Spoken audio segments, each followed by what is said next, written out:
Il était à l'aise avec les intellectuels, comme avec d'humbles fabricants de tentes. Sa force de persuasion agissait aussi bien sur les dignitaires romains que sur les paysans phrygiens. Ses écrits poussaient à l'action des Grecs aux idées larges, autant que des Juifs conservateurs. C'est en ces termes que la tour de garde du 1er décembre 2005 décrit le rédacteur qui a écrit par inspiration le texte de ce jour. À coup sûr, l'apôtre Paul était passé maître dans l'art de devenir toute chose pour des gens de toutes sortes. S'il vous plaît, ouvrez votre Bible en Actes chapitre 20. Nous lirons le verset 21. Dans ce verset, Paul décrit sa mission en tant qu'apôtre. Tout en lisant Actes 20, 21, remarquez la diversité de son territoire et l'objectif de son ministère. Il dit: mais j'ai pleinement rendu témoignage tant devant les Juifs que devant les Grecs sur la repentance envers Dieu et la foi en notre Seigneur Jésus. Comme l'apôtre Paul, nous avons reçu la mission de prêcher à des gens de toutes sortes. Mais est-ce trop nous demander de suivre l'exemple de Paul? Quand on y réfléchit, Paul était très instruit. Il appartenait à la classe privilégiée des citoyens romains. Il occupait une position importante en tant que pharisien. Aucun d'entre nous n'a ces qualifications. Mais est-ce grâce à tous ces avantages que Paul s'est qualifié pour être ministre de la Bonne Nouvelle? C'est vrai, il était spécialiste de la loi, ce qui l'a certainement aidé à défendre et à faire reconnaître la Bonne Nouvelle en justice. Néanmoins, son passé ne présentait pas que des avantages. Paul a dû surmonter des obstacles pour pouvoir prêcher à des gens de toutes sortes. Paul était un pharisien, nom qui signifie « séparé ». Cela fait sans doute allusion au fait que les pharisiens se tenaient strictement séparés des gentils. Jéhovah a donc choisi Paul comme apôtre. Mais apôtre de qui? Des gentils. Paul a certainement dû procéder à un examen personnel approfondi afin de surmonter ses préjugés et remplir sa mission de prêcher. Les changements importants que Paul a dû opérer me font penser au cas d'un homme qui vivait en Caroline du Nord. Après avoir été pasteur d'une grande église méthodiste pendant plus de 25 ans, il est venu à la vérité. Cet homme avait prononcé des centaines, voire des milliers de sermons. On aurait pu penser qu'avec une telle expérience, ce serait facile pour lui de parler en public. Il a pourtant reconnu qu'une des choses les plus difficiles qu'il ait eu à faire a été de se tenir debout devant toute la congrégation et de faire une lecture de 5 minutes. L'exemple de l'apôtre Paul a sans doute encouragé ce frère humble. La bonne nouvelle du royaume est vraiment un message pour toutes sortes de personnes. Mais quand il s'agit de présenter ce message, il n'y a pas une seule méthode pour tous, contrairement aux casquettes de baseball qui ont une taille unique et qui vont à tout le monde. Comme Paul, si nous voulons être efficaces, nous devons adapter notre façon de présenter la bonne nouvelle. Nous allons donc examiner 3 qualités qui ont fait de Paul un prédicateur efficace.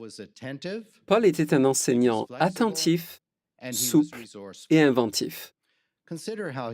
Voyons en quoi Paul était un enseignant attentif. Paul tenait compte des origines et des croyances de ses interlocuteurs. Examinons ce qui s'est passé quand on l'a fait comparaître devant le roi Agrippa II.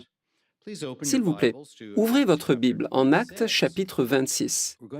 Nous lirons les versets 2 et 3. Nous remarquons que Paul a, tout d'abord, félicité Agrippa d'avoir une si bonne connaissance de la culture de ces sujets.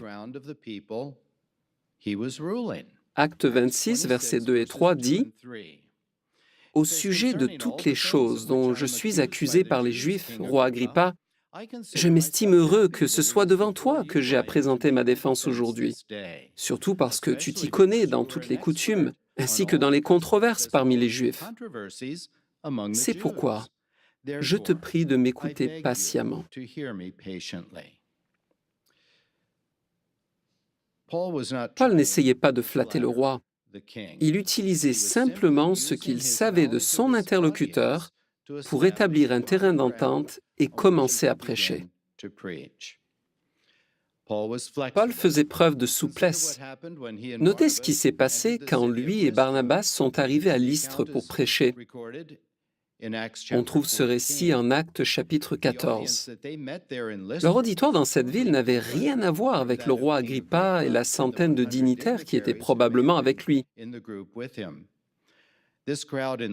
Cette foule à Lystre était composée d'une partie de la population qui était moins instruite et plus superstitieuse. Quand Paul et Barnabas ont guéri un homme boiteux de naissance, la foule s'est écriée « Les dieux sont devenus semblables à des humains et sont descendus vers nous. » Ils voulaient même leur offrir des sacrifices. Il est clair que Paul ne pouvait pas raisonner avec ces personnes en se basant sur sa connaissance de leur superstition. Il a préféré leur expliquer que lui et Barnabas étaient des humains imparfaits comme eux. Ensuite, pour que ces gens ne se focalisent plus sur eux, il a dirigé leur attention sur la création grandiose et sur le Dieu vivant qui a fait le ciel et la terre et la mer et toutes les choses qui s'y trouvent. Cette méthode a suffi à retenir la foule d'offrir des sacrifices aux deux hommes. Enfin, Paul était un homme inventif. Si au 1er siècle, il avait disposé du manuel École du ministère, on aurait pu dire qu'il avait bien travaillé le point 46, illustration tirée de la vie courante. Il a utilisé des illustrations faciles à comprendre pour clarifier des notions spirituelles complexes. Par exemple, les habitants de Rome savaient ce qu'était l'esclavage. En fait, la plupart des destinataires de sa lettre aux Romains avaient probablement été eux-mêmes des esclaves. Paul s'est servi de l'esclavage à titre d'exemple pour expliquer qu'en devenant chrétiens, ils avaient changé de maître. Romains 6,18 dit « Oui, puisque vous avez été libérés du péché, vous êtes devenus esclaves de la justice. » Nos frères et sœurs du monde entier savent aussi se montrer attentifs, souples et inventifs quand ils prêchent à des gens de toutes sortes d'origines. Par exemple, en Extrême-Orient, les principaux sujets de préoccupation sont la santé, l'éducation des enfants et l'instruction. Les proclamateurs s'efforcent donc d'aborder ces thèmes pour entamer des discussions. Par contre, ces sujets de conversation ne seraient peut-être pas aussi efficaces dans certaines villes des États-Unis, où les habitants sont davantage préoccupés par la corruption, les embouteillages et la criminalité. Quel que soit le sujet de conversation que nous choisissons pour présenter la vérité, pour être des enseignants de la Bible efficaces, nous devons rester positifs, encourageants, et nous devons mettre l'accent sur la valeur pratique des principes bibliques. Avec l'aide de l'Esprit Saint de Dieu, Paul a été capable de surmonter les problèmes liés à son éducation ainsi que ses préjugés, et il est devenu un remarquable ministre de la Bonne Nouvelle.